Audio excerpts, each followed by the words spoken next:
Hey guys, what's up? I'm here to give you guys a recap on the new episode of The God of High School, which is on episode 9. Now, this episode right here looks like everybody had their own battles to handle, So, if anything else, before I get anything confusing for you guys when I said that, let's just get the story right away and get on with it, okay?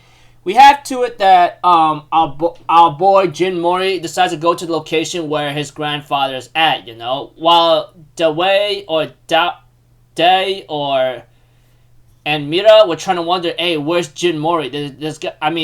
Mori. Sorry, a lot of people told me that Mori is the name you should be using in the right, respectful, appropriate manner, But aside from that, those two, Mira and Day or Dewey, are very worried about Mori right now, and they're trying to figure out what's going on. But apparently, they have to start their match. As for Mira, she apparently has to go right away. If Mori does not show up for the second match, then pretty much their team is disqualified, And the team that they're facing off against, I'm not gonna say it. They're not even important. They're just there just to be there. Okay, forgive me on that. I'm just saying because after what happened in this episode, they're not that important anyway. But yeah. We have to it. We decides to go look for Mori, but apparently he is occupied in the bathroom where he finds someone injured in the restroom, and apparently he gets attacked by the girl in the yellow suit whatsoever. While Mira, she ends up taking on a guy that's in a all-out big muscle man bodybuilding swimmer, I guess, and Mira ends up clashing against him. As for Dewey or something like that, he does clash against the yellow suit girl for a bit, and he does stop the fight in the middle of it. And of course, after he managed to stop her or put her into somewhat temporary paralysis, or not paralysis, but stop her from attacking him, we have to it that she has an interest in him, and she ends up kissing him. I'm like, what the hell is wrong with this chick? And we have to it that Jago stops her from doing any other trouble, and we have to it that we allows them to leave because he knows that if he took any movement of an inch, he'd be killed on the spot by Jago. The guy, Moss Head whatsoever. But aside from that, we have to it that Mori was moved into a trap. The grandfather he thought that was injured, that's not his grandfather at all. It was a doppelganger bomb, and apparently it injured Mori, but not to a point that's killing him. And he ends up taking on a guy who could make doppelgangers of himself, and it gave Mori some trouble.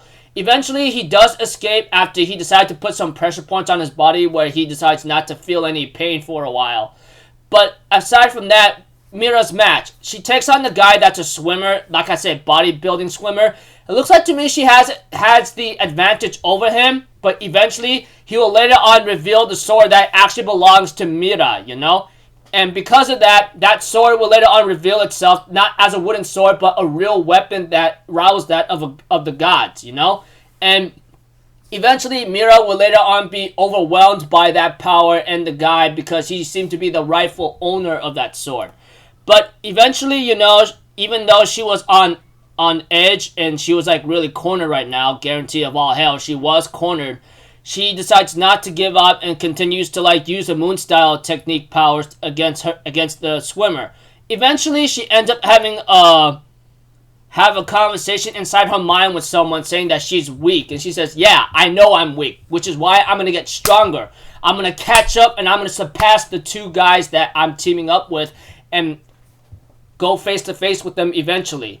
And later on, the same image of herself says, then you are to be the strongest, okay? I will lend you my strength whatsoever.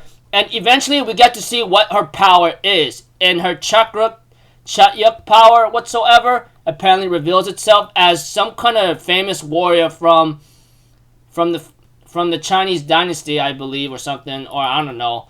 But one thing for sure is it's the great hero Lu Bu Fengshan, Pretty much that's her Charyok right there, and she eventually defeats the person that took her sword, but that sword will later on will see her as the true owner, etc. And later on she will later on defeat him, and Mori will arrive right in time for his second match, and apparently we get to see how angry he is, one of the guys actually knows that Mori is supposed to be dead or something like that, and asking what happened to his friend. But Mori decides not to answer, and decides to answer how he managed to defeat the guy. And he ends up using his own style of martial arts and his own original moves. And we and Mira realize that he's really, really angry right now. And he ends up defeating, it looks like to me, he ends up defeating his opponent like effortlessly, like no tomorrow, no problem, you know, in total anger. Because 1, he was tricked. 2, he got hit by a bomb. 3, he ends up being, whatchamacallit, targeted by someone who wants him dead, and, you know, being lied to, you know. Of course, he has every right to be angry. And he ends up using his abilities to defeat his opponent. And we end up seeing that one of Park Mujin's subordinates or friends ends up saying, well, it looks like the tiger raised another tiger, you know. And we have to it that, like, that Mori represents almost just like his grandfather in total, like, anger and rage and getting ready to, like, annihilate the guy once and for all. And the episode ends up with the title God of High School. And I go like, wow, that's pretty interesting. Like I said, all of our trio main cast had their fair share of battles, you know. Mira having to face some bodybuilding swimmer guy, and she ends up unlocking her Charyuk, you know, from a famous person, you know, and that's the great hero Lubu Fengshan or something, you know. And Dewey, he ends up having to face some yellow suit girl, but he ends up stopping the fight for a bit, and the fight was put on hold because Jago shows up. And Mori had his own battle being tricked into where his grandfather is, which is a fake thing, which turns out to be a bomb. He ends up defeating the guy that was supposed to kill him, etc. Yeah. Pretty nice episode, you know, in terms of action and all that. I love seeing Mori and everyone else in action. Seeing Mira having to unlock her Charyuk, you know, that's really interesting. And the fact that the sword recognizes her as the true owner, that's what I'm talking about. Looking forward to next episode, but there's only a couple more episodes after that, and I'm going to be sad for this series to go. I mean, it's pretty nice and slick to see it in action now and then. So, until then, people, I'll see you guys in the next video. I'm Alfazito. Have a good day, and I'll see you guys next time, alright? Peace out. Bye-bye. Toot-toot-toot.